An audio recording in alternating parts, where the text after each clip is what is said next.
Ang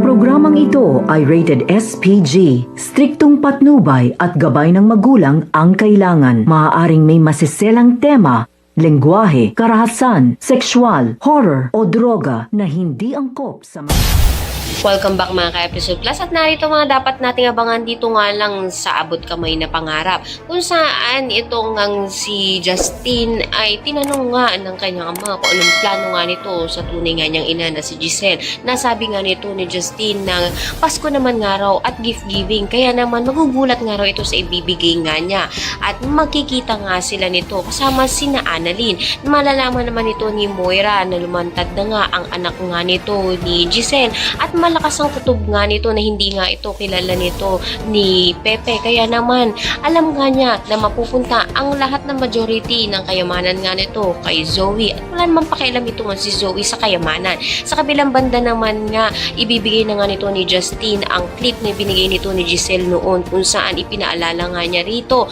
na nagpakilala nga dati ito sa kanya bilang Tita Giselle. Mahihirapan nga ito nga si Giselle upang makuha nga muli ang loob nga ng kanyang anak dahil na nga rin sa sama na nararamdaman nga nito sa kanya. Kaya naman pakatutukan pa natin ang mga susunod na kabanata. Maraming salamat sa inyo.